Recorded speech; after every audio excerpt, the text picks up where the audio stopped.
युट्यूबवर खूप व्हायरल झालेली कविता आहे आणि ती कविता आहे तुमच्या आमच्या मैत्रीमधली. आणि मैत्री आता तुमचं 12वी नंतरचं फर्स्ट इयर आहे. आता तुमची मैत्री ठरवणं आहे की तुमचा टर्निंग पॉईंट काय आहे. तर मैत्रीची व्याख्या प्राध्यापक कवी अनंत राऊत यांनी या कवितेत सांगितलेली आहे. मैत्रीची व्याख्या म्हणजे मित्र कसा असला पाहिजे. मित्र हा आशासारखा असला पाहिजे.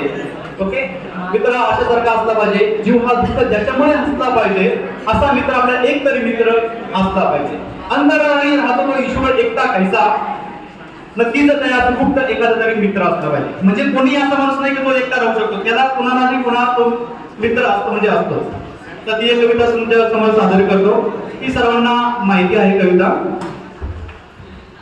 दुःख अडवायला उंबऱ्यासारखा, दुःख अडवायला उंबऱ्यासारखा, मित्र वनव्यामध्ये गारव्यासारखा, मित्र वनव्यामध्ये गारव्यासारखा.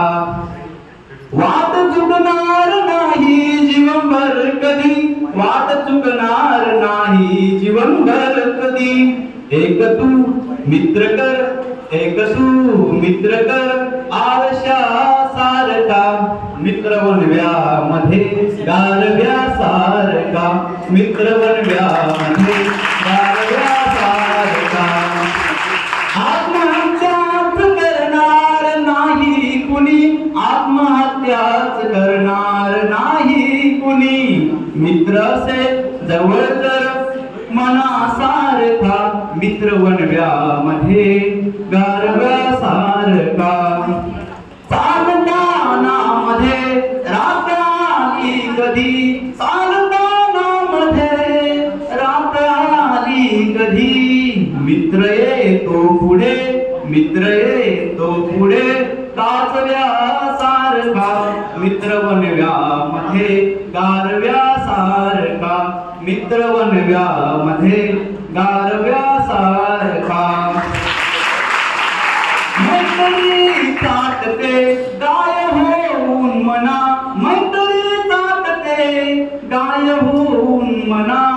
जाविल तू तिला वासरा सारखा, मित्र वनव्यामध्ये गारव्यासारखा, मित्र वनव्यामध्ये गारव्यासारखा.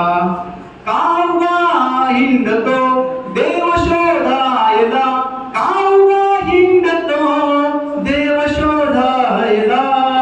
मित्र आहे जवळ मंदिरासारखा, मित्र वनव्यामध्ये गारव्यासारखा. आणि एक शेवटचं कडवं आहे त्याच्यामध्ये की एका मित्राची मैत्रीची ही व्याख्या आहे की मित्र कसा असला पाहिजे. पण मित्राची अजून एक अपेक्षा आहे की मित्र म्हणजे मित्रांनी शेवट आपली अपेक्षा कशी पूर्ण केली पाहिजे.